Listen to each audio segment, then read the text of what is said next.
as we were talking about center of gravity, everything has a center of gravity on planet Earth, okay, because there is gravity present. So every club designer first starts with the idea of where am I going to put this thing? And the reason why it's not very easy to build clubs perfectly because it takes a lot of weight to actually move it. So if I gave you just an idea, let's say you've got a golf club that you have built that weighs a certain amount, there's going to be a center of gravity point in there. In order to move it a little bit, you need a ton. You need at least 10 grams to move it 1 millimeter, which is almost nothing. So everyone wants to try to make the clubs as light as possible. The great club makers are able to make them light and have them perform great. The poor ones, they have to add a lot of weight. It makes it heavy. It makes it very difficult to fit with. So no matter who, if you have an idea, they're starting out by thinking, okay, what golfer do I want to design this club for? Do I want to design it for the average golfer? Do I want to make it stable? Do I want to make it go really far? As now you know, we've been hearing about this thing about what certain companies are doing to the center of gravity to make the ball go further. So it's an amazing way, and that's absolutely the way, but there's also drawback from that. So you don't want to get caught up that that is the only club for everybody. There are plenty of clubs for everybody based on their swing patterns and their skill ability too. Okay? What it does to the ball flight. So we all know that we could be standing there and you could hit a shot, golfer looks like they hit it the same way and the ball can curve in all different ways. Now a driver or a wood that doesn't have a flat face, there's another aspect that I won't get into too much that can affect ball flight also, which is creating gear effect through the bulge and roll of the face. But irons can also have an effect also with center of gravity. And where it is also affects the feel. You can't quantify feel for many people. I think the elite golfers can. They could really sense something different through sound, through vibration. But most golfers, it's difficult to really tell people that, oh, it feels this way. Because we're all human beings and we're going to react differently and take in the information differently. But where you put it can affect the way the golfer hits the ball and the sensation that they get. Okay, next one. Okay. Don't worry if you can't read it, okay? I can't either. So I know what it is, but I can't tell you what it says. But here's a three-dimensional look at what center of gravity is, okay? So center of gravity is that point where the club is going to balance. I could actually, you know what? Here's something I can show you here. Here's an iron head, okay? It's just whatever it is. And what you could actually do is, if my hands are steady enough, and if you can see here, there you go, center of gravity. That's it. Okay, so that right there, and then what I'll do is I'll take a pen and I'll mark it, and you can actually see exactly where that center of mass is another word for center of gravity. It's where everything is equal. So this thing isn't moving, so it's in a fixed point, and now you know where it is. Based on where that is, now just think about where a golfer hits the golf ball, and if you're not matching the golf ball strike with the center of gravity, things are going to go awry. Okay? It's a lot harder to do with a wood because the wood is not flat. But I could be here for like 15 minutes doing it. I'm not going to do that. So this just gives you an idea of, one is how tall the club is, okay? Because if a club is shallower or if it's deeper, it's going to affect where the center of gravity is when you strike the ball. This shows you how deep it is. So that's why I know that right there, 38 millimeters. So how deep is it back, or how close is it to the face? Hello, guys. So that's just a way to look at it. Here's another way you can look at center of gravity from a face-on view. It's where is it relative to where the shaft is. Okay, does that make sense there? Now every golf club is a different size, right? It's a different length. How many people played TaylorMade last year irons? Okay, played the Rocket Blades Tour? Were you able to adapt to it right away? I didn't. Eh? No, I didn't play the tour. Sure. Oh, you didn't? Okay. Well, just to describe to you, the little bit of problem they had was most good players usually play an iron that's not as large, correct? They play an iron that's actually not as long heel to toe. So what that does is the center of gravity is closer to the shaft. So there's a different feel. There's a different way the club moves. And if you change that, if you get an iron that's actually bigger, it moves a mass away from you. Now what happens is a couple things. Is not only one, do you not hit the same spot that you used to in the club, the other thing that would affect, and I don't want to get crazy involved with it, but if you move the mass away from an object, like a shaft that moves, it actually moves more. so it creates more toe down effect, it creates more toe strikes, and that's why it created some problems. That's why the one on tour is a smaller head. Okay? So they made it smaller because they weren't hitting it. They were all towing it, and they're like, I hate the way it feels because there's too much away from them. Okay? Okay, let's go to the next screen. This is really just basic. Okay, there's your drive. If you strike that center gravity point, and if you look at that, I've measured that club for the center of gravity. That's exactly where it is. And if you strike that ball, you're going to have maximum ball speed. Okay? Now, if you notice there, it's not high in the face, low in the face either. It's really right exactly where it is. You'll get the true given launch angle and maximum ball speed. It doesn't mean that it actually goes the furthest. I'm just saying that that is where there's the most energy transfer. All right? Next clip. Okay. Sorry about a couple glitches here. It just didn't sync up well to the laptop here, but it's not that big a deal. As you can tell, where did strike the golf ball? Struck it on the toe, right? So what does that golf ball usually do? Again, these are general. These are not 100% rules. There are a lot of other factors that I have no idea about that aren't proven that causes these launch monitors to come up with some crazy numbers sometimes. But stop laughing. It's true, right? But it does. But in general, what would a right-handed golfer hit a toe? What would the ball do? Where would it curve? Weekend to the right. Okay, anyone else? Yeah. Yeah, it's going to hook, even if your face is open, because what the ball tries to do, it always tries to move towards the center of gravity. Does that make sense? Yeah. Wouldn't it change once you put a shaft in? Can the center of gravity point? No. Yeah, it's interesting. You know, we were talking about that earlier about does the center of gravity itself move? The effective sweet spot can change. But if center of gravity of the golf club is a totally different story. That changes based on the weight, the length, you know, all kinds of stuff. But this object here, it doesn't matter if I threw this sideways, if it was going this way, it wouldn't matter. I could throw it anywhere around. And because gravity is the same, that center of gravity point never changes. Does that make sense? Okay. Even with the adjustability of the clubs, you change like the velocities with the different weights, with the grams and different sizes and so forth. Well, if you change weight, that's a big difference. So if you take a look at this one right here, TaylorMade SLDR, if you move that piece, because that piece right there, it weighs 16 grams. So we talked about 10 grams, you need 10 grams to move it. So if you take 16 grams and you move it to either side, yeah, it'll move it. But it won't move it that much. Just to let you know, because I've actually measured this thing here, and we saw how much it moves. It moves 4 millimeters. That's it. 4 millimeters is that. Okay, so it's not as great as the image that you get looking at this golf club because it's internal. You would need, in order to move it that much, you probably need like 140 grams to move the center of gravity that much. And you don't want to do that anyway because who's going to hit the ball? Who do you want to fit that you're going to get? Well, never mind. Yeah, there's some. Does the center of gravity follow the weight in that particular driver? So if you go into the toe, does the center of gravity go? Oh yeah. Oh yeah. Yeah, gravity. It's absolutely, yeah. Any kind of weight. You could put bubble gum on it, you could put lead, it doesn't matter what it is. It just follows mass. That's it. Just weight. It could be any kind of weight. So how much can they extend the sweet spot, as they so-called promote? There is only one sweet spot. They can't really extend that. It's only one point. You can't make the point bigger. You know, so when they talk about center of gravity or the sweet spot, the size of the sweet spot is the same for every object on the planet. Okay, you probably can't even see it.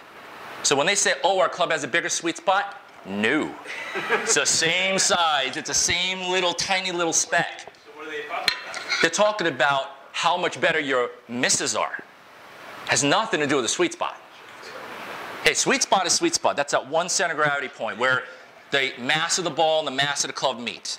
Anytime you miss that by 1/100th of an inch, it's not a solid hit.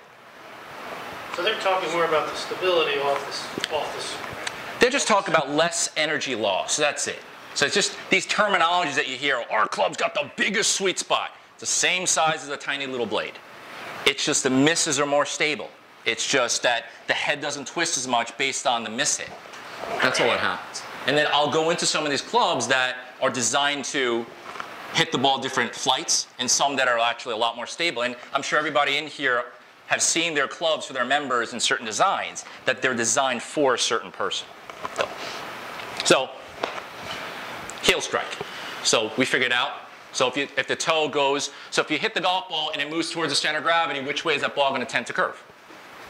Yeah, it's going to have right spin axis. So it's going to have more tilt to the right, in general again. Okay, we could skip it. So there you go. So now you've missed that sweet spot or the center of gravity point above the CG. So what happens there? What does it do with originally? So when it hits that club, let me just go over this point. I probably should have said this earlier. When you hit the center of gravity, what does the head do at impact? You're looking at me. Huh? What happens to the club itself? If you strike the center of gravity, nothing. Right, because that's the whole idea is if you hit the center of gravity, that's the point where there's no twisting going on. Okay, so the head doesn't do anything. So if we figured out that if it hits a toe, what it does is it actually twists it, and then it creates a curve. If you hit the heel, it twists it, it creates the opposite curve. Okay, the ball actually will try to go in that direction. So if you hit the top, what does the head do? Tilts back, right. So it tilts back. So what else happens to the golf ball? Starts higher, launches higher, and now when you hit the ball above the center of gravity, what direction does the ball want to go? It wants to go down. So exactly right. So the ball, sometimes you get that person who hits the driver and goes, right? It's hitting way too high in the face. Doesn't have enough spin rate. Okay, next clip. Okay, that's what I struggle with right there. I tend to hit it low in the face sometimes. So what does the golf ball do? Total opposite. Wants to start head twist down, ball wants to start lower, and then what happens to the spin? Goes up. Spinner, right? Love that ball flight. Pro trajectory that everyone talks about. Starts low. Love it. Okay, so let's go to the next one. Okay, that's just a little description of center of gravity. It affects every golf club you hit, even when you go into the putter or the wedge. I'll talk about the wedge towards the end of the session. This is just in general, companies, the way they design irons. You see sole widths. Start with the left-hand side, that's a mirror blade, and each iron progressively gets a little wider. So why did they design clubs like that? Anyone? I can't hear you. What's that in? Different swing speeds help create launch for the seat. Let's say the same golfer hits all those clubs. And let's say they're all relatively similar specs. What would the golf ball probably do as you progress to the iron to the right? Probably go higher. Higher launcher? Yeah, it's going to go higher, right? Because where is the center of gravity? Most probably. Back, right. So exactly right. So if you have a wider sole, you can move that weight further back. So at the point of impact, if you hit the ball in the same spot, the ball can take off higher. What else happens to the spin? Goes up, right. How many golfers do you have at your membership that needs help getting the ball up in the air? All of them. Almost all of them, right? Some don't, right? The real hacker with a lot of speed, they may not want that. They may not, I'm just saying. Okay. Perfect. Are you going to mention about turf interaction with this? No, this isn't the perfect world. So right now, this information we're saying is really in the perfect world of nothing with the turf, hitting it. If you want to talk about, well, like an iron or like a wood, anything like that, well, you would think if the golfer strikes a golf ball, let's say with a 7-iron, on an average PGA Tour, if you look at like a 7-iron, they're hitting it with about 10-degree shaft lean. Okay, so now how many degrees of bounce does, let's say, a 7-iron have? It's got maybe 3 or 4, maybe something like that. So if you have 10 degrees of shaft lean and you have 3 or 4 degrees of bounce and it's not a wide sole, given a certain angle of attack, you probably should not get any turf interaction on a properly hit shot. Unless the grass is a little long and the ball is sitting down. So that's where, yeah, sure, turf interaction can affect a lot of things. If you contact the grass a little bit with the bounce before you hit the ball, sure, it can actually create a little bit of de-lofting there. It can change that. And you could probably hit it in different spots. And if you hit the grass first, you get anything caught between the club face and the ball, you can change spin rates. So right now, really what we're just describing is how the clubs are designed. If you hit the golf ball in a bubble, if you go to PGA West, Probably don't have to think about that much. The ball sits perfectly every time. Okay, so next clip. I think this relates a little bit to, let's say, the longer clubs. Like, would you want to play an iron type or a hybrid type? So what you just seen here, again, I have no idea what they're saying, okay? But I know one thing. You have that head speed. They're probably saying you probably need more head speed with that, and you probably don't need as much head speed with that. Okay, so the same description. Center of gravity is closer to the face. You need more speed to get the ball to propel up. The one with the center of gravity back at the point of impact, it's going to want to go up in the air. Okay? All right, next one. Okay? This might not be something you typically look at with golf clubs, especially when you look at irons. But irons, because they have different sizes, different center of gravity points, they all have different hosel lengths, different blade lengths. That's how they move the weight. So a good player's iron in general is going to have usually a longer hosel because they're going to make the club a certain weight. So the weight of the heads don't vary too much. So they're trying to move that point somewhere. Well, they're usually going to move it in this way and move it out that way. So what it does is it moves the center of gravity up and it moves it towards the heel, which is actually where most good players like it. They like it closer to the shaft because you feel like you can manipulate the face better. Okay? Makes sense, Michael, right? You feel like... 100%. Okay. And that's... Did you watch the Golf Channel, by the way, about Phil Mickelson, what he described about that new Callaway driver? Mr. Callaway? Can you tell me what he said, Mr. President? Feels better, perceived he's moving forward, he can manipulate the pace better feel. Yeah, better feel. Well, his definition of better feel, I think, is because, as the Golf Channel did describe it well, he's used to playing clubs that have a certain center of gravity. If your set has all different kinds, you're going to struggle a little bit because they're all going to move differently. They're all going to feel different.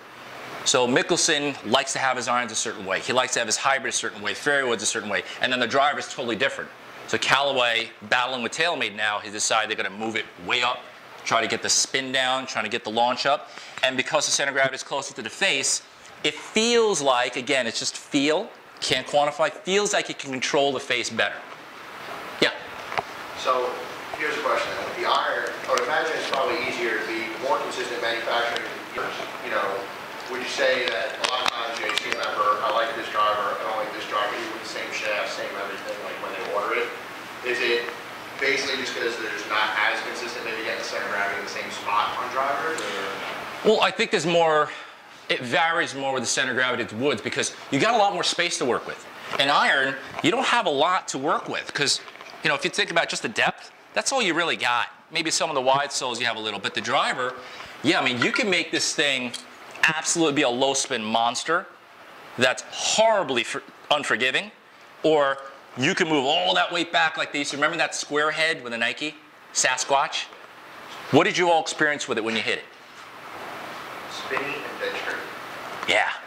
Awesomely stable, right? Great concept. This box thing that hits the ball and the head doesn't want to twist, but it went like nowhere because it spun like crazy because so much weight and stability was in the back. So it was a fantastic driver for beginners. You know, you get that lady who's just started, who has no speed, you give them that 16-degree Sweet 16 is called. Oh, that thing was phenomenal because it's so easy to hit. But you can't get a good golfer to play that thing, but it's going to go nowhere. So that's what these new drivers are now. It's a total opposite of the direction that the companies used to go. Because what do your members usually want more? Want to hit it far, right? They want distance. Give them distance. So all the companies except for one is going in that direction, or two, I'd say. Who are those? I'll go through it. Oh, okay. You're not So- getting it, or No, you're not getting it. So hosel length, you don't have to look at much. So here, this is the difference between a game improvement iron and a blade, okay? We talked about where it is front and back, depth of it. Now you're looking at the height of it. So if you change the height, the golf ball is the same size. The level of turf is relative to the same spot. So what would happen if the same golfer at the same speed hits these two different clubs? How would the flights generally differ? Yeah, one's going to launch lower and spin more. One's going to launch a little higher and spin less. Yeah, simple. So if you lower the center of gravity, or CG, what can you do to the golf club's loft? De-loft it. Yeah, you can jack it pretty strong. Yeah. So it's not just that the misconceptions, people go, oh, well, that company is just jacking the lofts up. They're just making the loft strong. That couldn't be farther from the truth. The reason why they can make the loft so strong is because they have such a design that can lower that center of gravity so much that if you hit the golf ball with the same loft, the ball goes so high in the air, it's uncontrollable. So you're trying to get the same trajectory, but you're able to get it with stronger loft. So that's why they go further. Okay? And that's also why, if you think about the difference between a blade and a game improvement iron, it doesn't necessarily mean that the blade actually goes lower or higher. It's just based on spin rates. You can make a blade that actually goes too high. You can make a game improvement iron that gets the ball up, but because the spin is so low, you can hit really flat balls. Any questions so far? Yeah? So you have a set of irons 4 through 10. I got 7 What's a 10? wedge. Oh, sorry.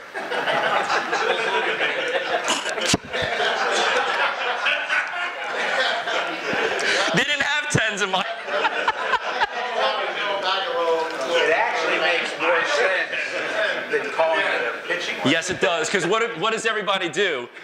You asked What is a pitching wedge for? Pitching the ball. No, it's not. Right. So, sorry. I like the 10. And you will too now. All right. So I got 7 centers of gravity, Yeah. potentially. All in a different place? Depends if they're progressive or not. It's a good question. Not everybody makes a progressive center of gravity. It's more expensive to make it that way. Most of the time, they keep it in a pretty similar spot. Are certain companies that you're aware of do that better than others? Yes. Japanese companies. Yeah. Because just think about how many molds you need or how many heads you need to have each one different. You got to design each one. It's pretty hard to do. Most of them just go through the CAD, computer animated design, and they go, okay, well, if we're going to make it, we're going to try to keep it there for that kind of ball flight. They just try to change the head size, but try to keep it in the same spot. So it's a great question. That's why I love combo sets. I love it because you can choose your own. You can put certain irons in there that want the ball to do something different.